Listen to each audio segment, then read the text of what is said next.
pada persoalan-persoalan yang mencuat, masalah Syiah, masalah Wahabi. Nah, anak-anak santri dikasih tahu bahwa Syiah ini letak kesesatannya di mana, Wahabi ini letak kesesatannya di mana. Bahkan yang jelas-jelas melanggar dalam persoalan keagamaan masih dilindungi. Contohnya Ahmadiyah lah ya. Dalam hal ini kan sampai hari ini masih mendapat perlindungan. Nah, latar belakang FPI itu berdiri kan adanya ketidakadilan, kemaksiatan yang merajalela. Kemudian indikasi kuat bahwa ada kolaborasi antara penjahat dan pejabat terhadap kemaksiatan ini. Nah, kalau kita itu umat Islam, tokoh tidak bersatu untuk membentuk satu wadah, untuk mengubah, melawan mereka kan sulit. Kan al-haqqu bila nizam yahlibul batil binizam. Jadi kebenaran yang tanpa dimanage secara rapi akan terkalahkan dengan kemaksiatan yang dimanage secara rapi. Disinilah sebetulnya FPI itu hanya mengisi kekosongan. Jadi untuk urusan pesantren, bidang dakwah itu NU. Untuk masalah pendidikan, rumah sakit itu di Muhammadiyah. Tapi pada posisi hisbah, amar ma'ruf nahi mungkar, ini kekosongan. Nah, di sini FPI mengisi. Cuma ada hal yang di luar perhitungan dari media, perhitungan dari tokoh-tokoh politik. FPI itu begitu lahir langsung lonjakannya tinggi betul, mendunia kan begitu. Nah, disinilah yang kemudian mungkin timbul kecemburuan. Kok di luar negeri yang lebih terkenal FPI yang baru lahir. Sebetulnya kalau kita mengacunya kepada nilai akidah, lah kalau Allah yang mau ngangkat, siapa yang akan menjatuhkan kan itu. Toh niat kita itu memang pada posisi hisbah, amar ma'ruf nahi mungkar. Resikonya memang lebih besar dibandingkan dakwah. Makanya dari awal-awal FPI berdiri, tokoh-tokohnya dikriminalisasi, masuk penjara. Cikal bakal kelahiran FPI di penghujung masa Orde Baru membuat FPI menjadi sorotan, bukan hanya di mata media nasional ataupun internasional, tapi juga menjadi kecemburuan di kalangan sesama ormas Islam di Indonesia.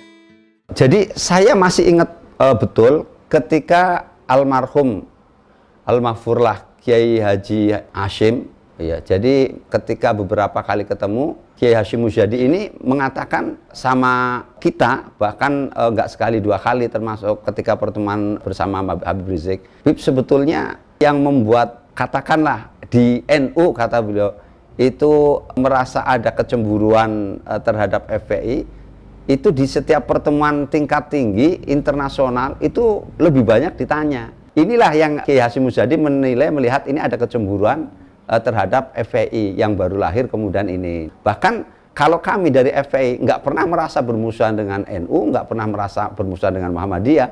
Kami katakan bahwa NU itu orang tua kami, Muhammadiyah itu saudara kami.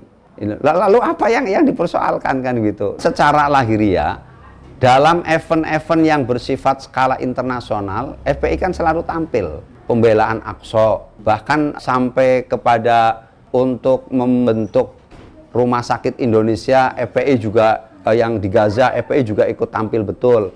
Nah, bahkan awal-awal ketika Amerika dengan arogansinya begitu kuat menekan negara Arab itu, negara-negara Islam, Habib Rizik menyatakan di media internasional dengan berbahasa Arabnya, beliau menyatakan kami akan lawan Amerika. Nah, ini mereka melihat. Usir Amerika dari Indonesia. Kita nggak butuh bergantung kepada mereka.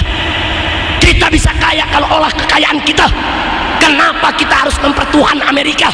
Dikit-dikit Amerika. Kalau dari sisi di Indonesia, setiap ada bencana di seluruh wilayah Indonesia, baik kebakaran, tsunami, gempa, longsor, dan lain sebagainya, itu FPI selalu tampil. Hanya itu kita menang di medsos. Kalau di media TV-TV itu kan dia alergi kan memberitakan yang begitu-begitu. Karena harga jualnya rendah bagi mereka. Tapi coba kalau misalkan FPI lagi sweeping tempat perjudian, banting botol minuman keras, wow, itu diberitakan bisa 7 kali sehari itu. Karena rating mereka naik, harga jualnya tinggi. Jadi kalau ada aksi FPI yang damai, mereka nggak tertarik, gitu. Berarti kan nggak adil kan pemberitaannya, begitu. Pemberitaan media yang tidak adil itu merugikan FPI. Tapi FPI punya prinsip, kita itu berjuang tidak mencari sanjungan, tidak mencari pujian, bahkan tidak mengharapkan untuk peliputan. Karena kami seluruh pengurus aktivis FPI meyakini bahwa apa yang kita perbuat itu semuanya dalam pantauan Allah. Dan yang kita hanya harapkan itu adalah penilaian dan ridho dari Allah. Islam itu agama rahmatan lil alamin. Kata rahmatan lil alamin itu jangan disalah tafsirkan dan jangan dipersempit maknanya. Jadi kalau ada kemaksiatan ditolerir kemudian dibiarkan, itu bukan rahmatan lil alamin. Jadi kita tegas terhadap kemaksiatan, kita itu tidak rela dengan adanya ketidakadilan, itu rahmatan lil alamin. Jadi kalau kita lihat dulu zaman Rasulullah SAW, Rasulullah kan sangat lemah lembut, pemaaf. Iya, bahkan kalau pribadinya dihina, diludahin, maafin. Tapi kalau Islamnya dihina, ajarannya dihina, umatnya dihina, Rasulullah marah. Jadi justru memberhentikan, kita menutup tempat-tempat maksiat, itu bagian dari rahmatin lil alamin. Sebab apa? Kalau maksiat itu kemudian dibiarkan di mana-mana, Allah murka. Nah, yang kena imbasnya kan bukan cuma yang maksiat aja. Yang nggak maksiat kena. Kalau Allah sudah kirimkan banjir, emang banjir yang kena yang maksiat aja. Semua. Sebetulnya terjadinya kriminalisasi terhadap aktivis ulama. Yang pertama karena ketidaktahuan mereka terhadap Islam. Yang kedua karena ketakutan. Terutama setelah peristiwa aksi 212. Begitu kekuatan umat Islam ternyata itu mampu menggoyahkan dunia.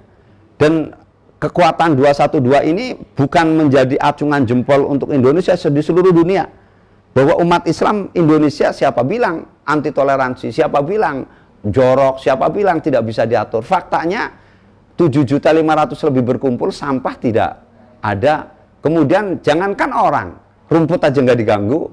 Kemudian siapa bilang anti toleransi, anti terhadap agama yang lain. Itu di katedral ada yang kebaktian, ada yang pernikahan dibantu.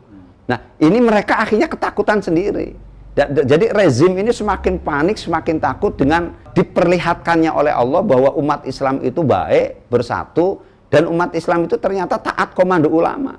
Nah, inilah yang kemudian ketakutan terhadap Islam mereka akhirnya lebih muncul, sehingga dengan berbagai cara dia akan menutup.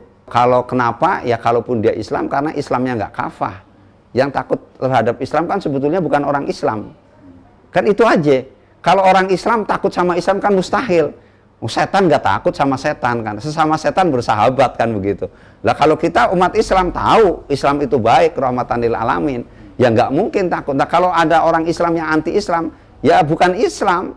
Islamnya nggak Islam kafah. Kalau bukan Islam, ya jawabannya munafik, fasik, kafir. Jadi sebetulnya aneh juga bingung. Ini pemerintah takut kepada politik, umat Islam berpolitik itu yang mana? Dan umat Islam itu memang harus berpolitik. Kalau ada yang mengatakan umat Islam nggak boleh berpolitik, ini yang ngomong yang mau merebut politik. Nah, sebab kalau semua umat Islam tidak berpolitik, politik dipegang sama orang non-Islam. Kalau orang Islam yang baik-baik nggak mau berpolitik, maka yang berpolitik orang-orang yang jahat. Nah, kalau itu terjadi, maka di parlemen itu ya orang-orang yang jahat, yang non-muslim, yang kafir. Ini kan yang membentuk tatanan undang-undang. Makanya kita FPI berteriak bahwa umat Islam harus tahu tentang politik. Umat Islam harus berpolitik. Nah, siasah ini ajaran dalam Islam. Kalau ceramah di masjid tidak boleh dimasuki politik. Kalau maknanya di masjid nggak boleh kampanye PDI, nggak boleh kampanye Golkar, nggak boleh kampanye Nasdem, Ana setuju. Itu. Tapi kalau yang dimaksud di masjid tidak boleh berbicara bagaimana undang-undang ini dilahirkan, bagaimana menguasai DPR MPR supaya lahir pemimpin muslim sehingga undang-undangnya adalah undang-undang yang pro-Islam dan lain sebagainya, wah Ana nggak setuju.